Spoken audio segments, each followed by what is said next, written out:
Hello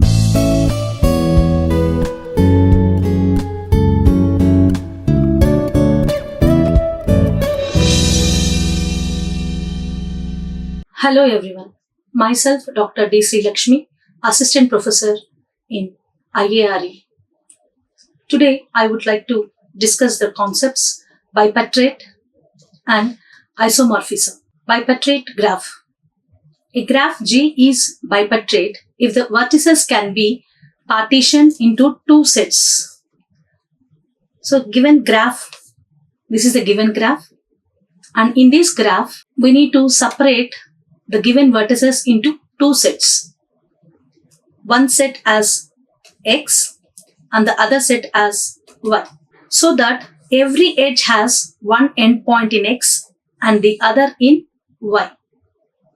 So it is directly stating that in a graph, the vertices which are connected to each other, they belongs to the different sets. For example, here is a graph where it contains V1, V2, V3, V4, V5, V6, V7. 7 vertices are there and edges are connected to the vertices. And if we observe, V1 and V4 are connected, V1 and V5 is connected, V1 and V2 is not connected. It means V1 and V2 belongs to one set. The vertices V4, V5, V6, V7 belongs to other set.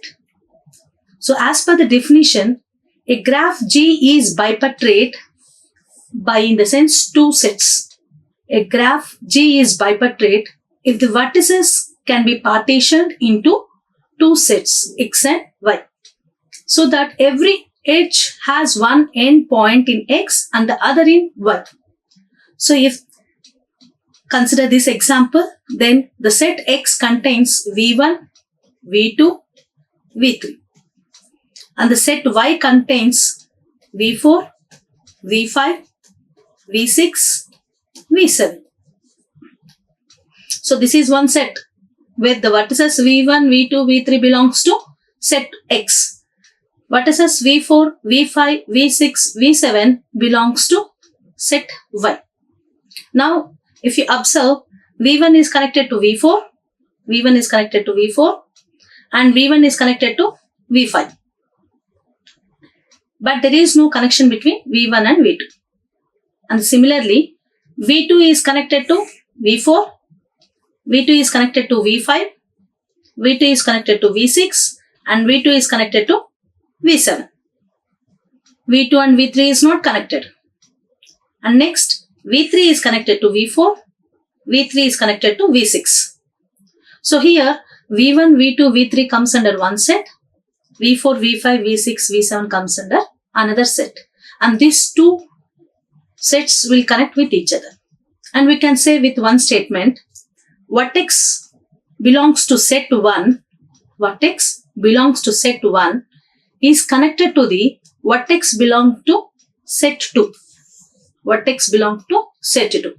Then it is said to be bipartite. Bipartite. So this is about bipartite. And similarly, the one more concept is there, complete bipartite. Complete bipartite. So what it means? Just now we seen one vertex A is there, B is there, C is there. So instead of V1, V2, V3, I am taking here A, B, C. And another set I am having D, E, F, G. So this is set 1 where it contains A, B, C. And set 2 contains D, E, F, G. Now, bipartite means set of one vertex need to connected with the vertex of set 2. Similarly, it can connect to any other vertex of set 2. Any other vertex of set 2. That is the definition for bipartite. When we come to complete bipartite. Complete bipartite. So this is what? So what it states, the vertex of set 1 need to connect the vertices of set 2. All the vertices of set 2. That is, A should connect it to D, A should connect it to E, and A should connect it to 7, A should connect to G. So vertex which belongs to set 1 need to be connected with all vertices of set 2. Similarly, vertex of set 1, second vertex of set 1 need to be connected to all the vertices of set 2. And even C need to connect it to all the vertices of set 2.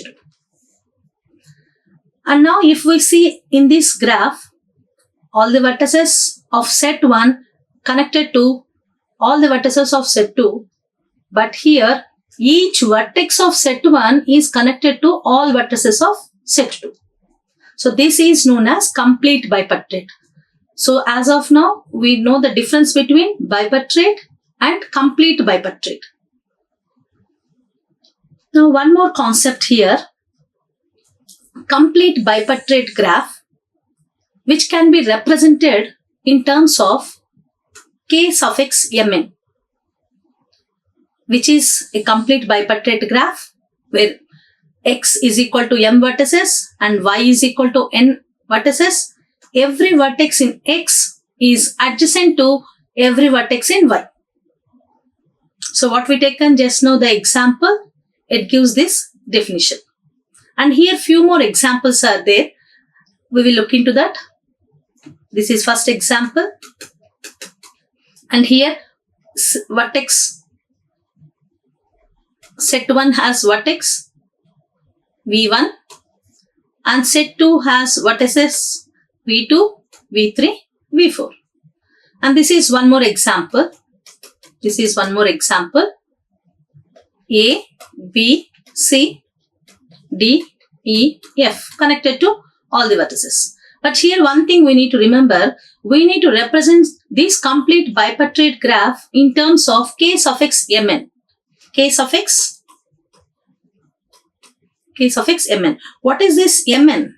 M is number of vertices belongs to set 1 and n is number of vertices belongs to set 2. So here for example 1, set 1 contains 2 vertices and set 2 contains 4 vertices. So this is k2, 4. And this is second example, k, only one vertex is there. So m is 1 and n is 3. So k suffix 1, 3. And this is k suffix 3, 3. If in any examinations, if you get k suffix 2, 2, then it indicates set 1 contains 2 vertices and set 2 contains 2 vertices. And this belongs to complete bipartite graph. You need to draw a complete bipartite graph. And next, for this, example 4, set 1, this vertex is connected to all other vertices. This vertex is connected to all other vertex. What it means? Set 1 contains only one vertex, whereas set 2 contains v2, v3, v4, v5, v6. That is 5. So this is v1. Set 1 contains one vertex and set 2 contains 5 vertices. And here, similarly, as same as here, set 1 contains 1. Set 1 contains 1 and set 2 contains v2, v3, v4, v5, v6, v7, v8, v9. So this is 8.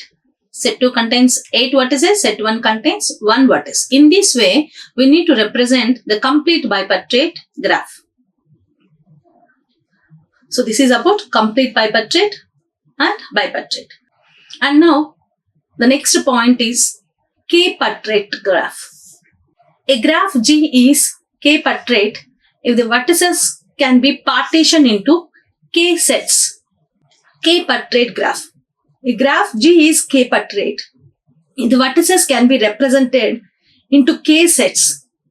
Previously, we have only 2 sets and we are differentiating with complete bipartite and bipartite. And now, the point is k-partrate graph. So, in the given graph, we need to separate that vertices. That is the possibility of separating these vertices into n number of sets or k number of sets. If you see here, this is one set. We can represent as set 1. And this is set 2. This is set 3. And this is set 4. Here, there is no concept of complete because it is not mandatory to have an adjacent vertex with the other set. In few sets, it can maintain, and in the other sets, may or may not be. If you observe here carefully, this is connected to here, but the second vertex is not connected to set 1. So, it is not a complete bipartite graph. This is k-partrate. So, sets, this is only based on the number of sets. We can name this graph as k-partrate. For example, here 1, 2, 3, 4. So, this is 4 sets. So, xk, k in the sense 4. So, these many partrates are there, partitioned. And next, in second example, we have set 1, set 2, set 3. And here, if you observe, there is a difference between the first example and the second example. In the first example, there is a condition or there is a analysis that one vertex of set 4 is connected to the vertex of set 1. But second vertex of set 4 is not connected to set 1. Similarly, set 2 vertexes also connected to set 4 and set 3, not to the set 1. So, here it is one analysis, and for the second analysis, if you observe, the all vertices of set 1 is connected to the set 2 and set 3. This is like this example 2 is like complete bipartite. See, in set 1, vertex V1 is connected to this vertex belongs to the set 2. Similarly, this is V1 set 1 vertex is connected to the other vertex of set 2 also. Fine. And here, it is also connected. The set 1 vertex is also connected to all vertices of set 3. All vertices of set 3. So, the graph representation is important whether we need to establish or whether we need to design complete bipartite graph or a bipartite graph. Based on the sets, they are divided into bipartite or k-partrate. So, this is about the next terminology which we need to remember very carefully. And the next topic is isomorphic. What is this isomorphic? Isomorphic need to satisfy some conditions where we will use this isomorphic. When we want to analyze a network pattern, this isomorphic will be useful. The concept of isomorphic will be useful. And here we are studying the conditions and when we will say the two graphs or two designs are isomorphic. If you see here, two graphs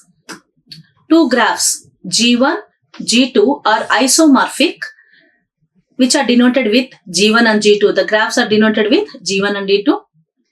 If there exists a bisection, that is, vertex of G1 are same as vertex of G2. So that this XY vertices should be belongs to same number. And similarly, edges of vertex 1, that is graph 1 and graph 2 should be same. Here, vertex of G1 should be same as vertex of G2. And number of edges should be equal. That is, the edges of graph 1 and the edges of graph 2 should be equal. And third point, vertex degree sequence should be same. The third condition is vertex degree should be same. And the fourth one is possibility of vertex mapping. Possibilities of vertex mapping. So with an example, we can understand the 4 steps. And this is very, very important concept, isomorphic, whether the given 2 graphs are isomorphic or not. And now these are the 2 graphs, graph 1 and then graph 2. Now the first point is to count the vertices of graph 1 and graph 2, and we need to compare whether these two are equal. If these two vertices, graphs vertices are equal, then the first condition is satisfied. So let count this: 1, V1, V2, V3, V4, V5, V6. So graph 1 vertices, graph 1 vertices, graph 1 vertices are 6. Similarly, graph 2 vertices we will count. So this is, we will take another number, x1, x2, x3, x4, x5, x6. So here 6, both graph 1 and graph 2 are having same vertices, number 6. This is first condition. And second condition, number of edges of both the graphs should be same. Let us count E1, E2, E3, E4, E5, E6, E7, E8, E9. So edges of graph 1, 9. Now we will count for the graph 2. E1, E2, E3, E4, E5, E6, E7, E8. We already given the edge connection from X3 to X6 as E3. So there is no E8. Now X4 to X2 is given. X4 to X5 is given. X5 to X6 is given. X1 to X5 is not given. So this is E8. And X1 to X4 is not given. This is E9. So rest of the edges naming is done. So even here the edges are, graph 2 edges are 9 only. Graph 2 edges are also 9. So now the first condition, number of vertices are equal. Second condition, number of edges are equal. And now third point is the degree of each vertex we need to note down. And then the sequence of these vertex degrees should be same for both the graphs. So we will count the degree of the each vertex. Degree, how we will count? The incidence. Based on the incidence of that vertices, we will count the degree. So now E1, E7, E6. 3 edges are there.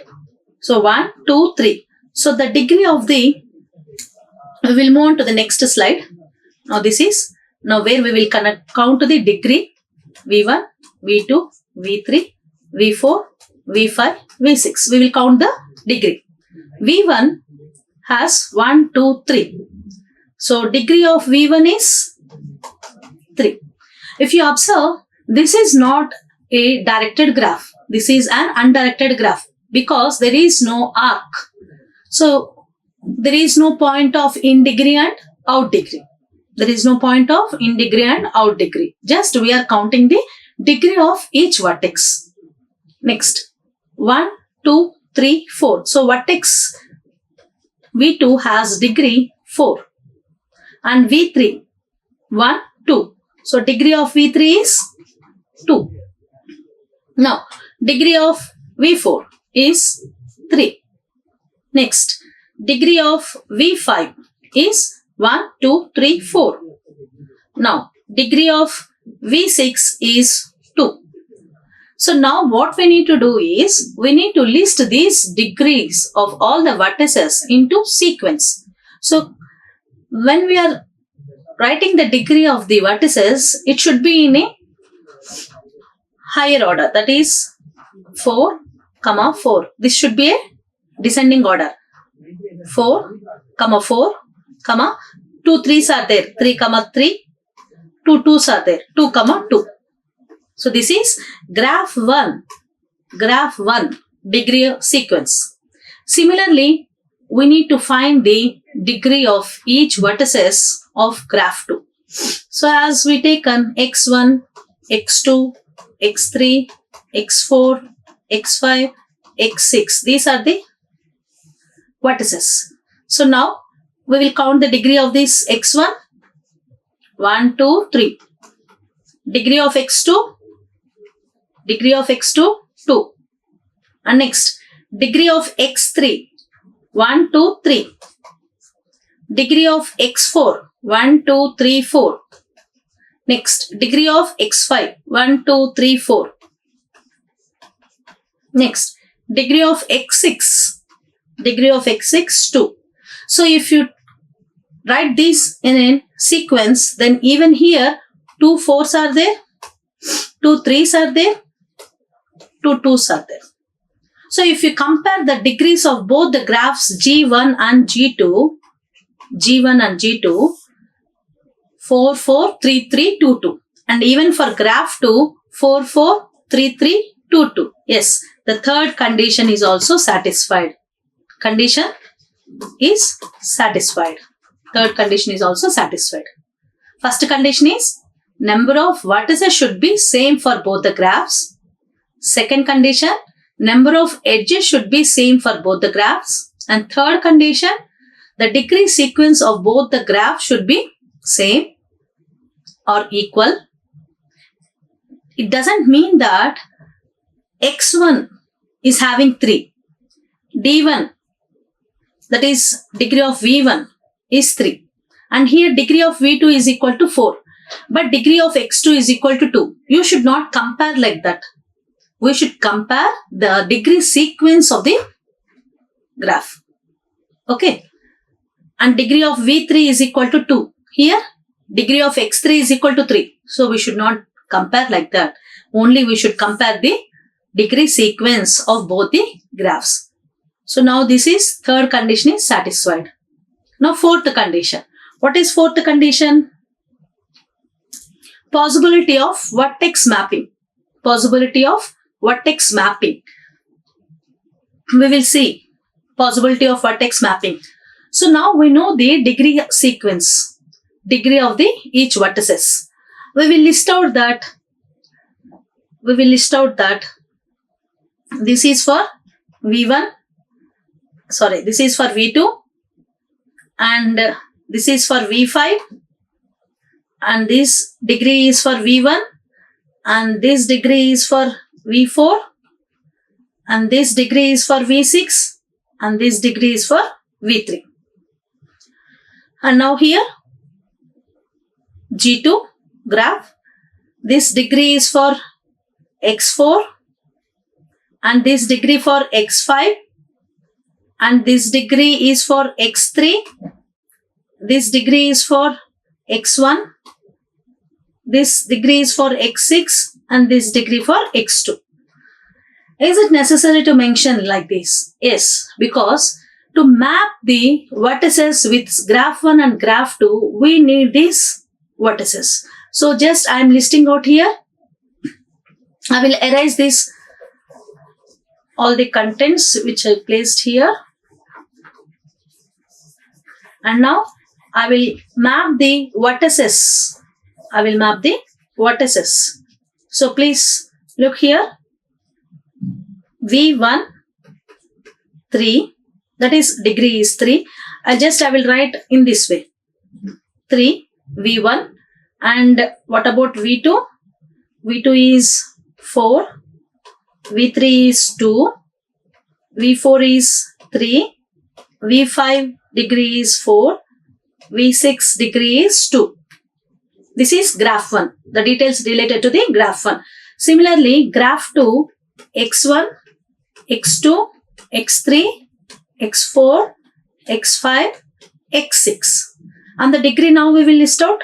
x1, 3, x2, 2, x3, 3, x4, 4, x5, 4, x6, 2. Now, the fourth point is we need to map the vertices. Possibility of mapping the vertices with graph 1 and graph 2. So now please look here. V1 is connected to x3. V1 can connect to x3. So because the degree is 3 and even for V1 the degree is 3. So we can connect or we can map V1 to x3. Next, you can connect this V1 to x1 also. You can connect this V1 to x1 also. That is also one possible way. Here I am selecting V1 to x3. And next, V2 is having degree 4.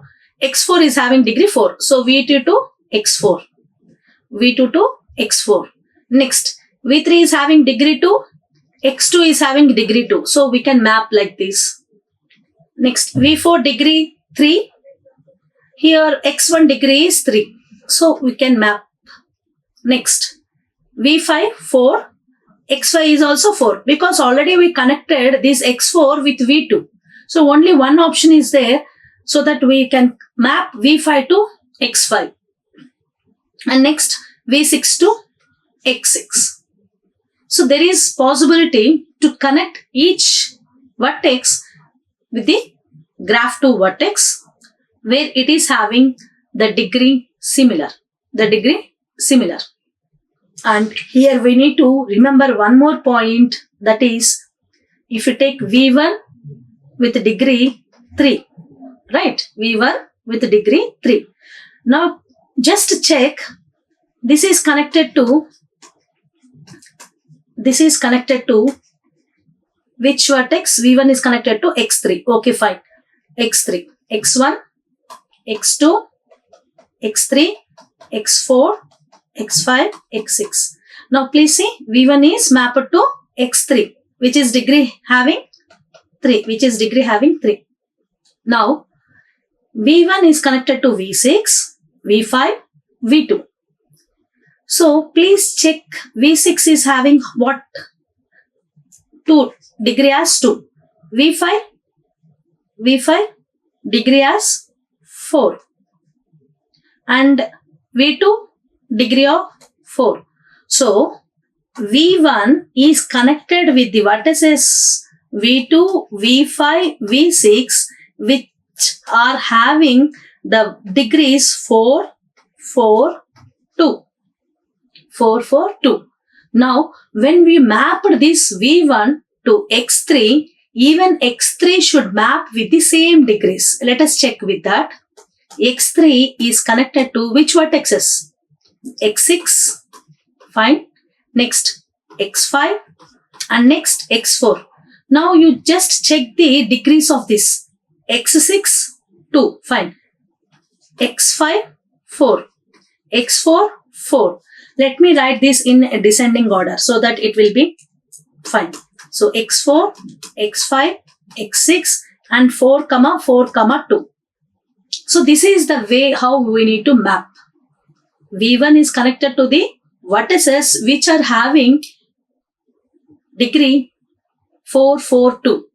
And x3 is connected to the vertices x4, x5, x6 which are having degrees 4, 4, 2.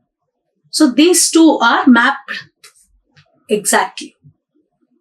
Similarly, for the rest of the vertices also, the pattern will be same. In this way, the isomorphic will be analyzed. So when two graphs are given, when they said to be isomorphic, this will be the question. So what we need to do, the first step is number of vertices of two graphs should be equal. Number of edges of two graphs should be equal. Degree sequence should be same for the two graphs. And finally, mapping should be possible. That is, vertex mapping should be possible as same as the degree of that other vertices. Thank you for the day. Like, share and subscribe. Hit the bell icon for more updates.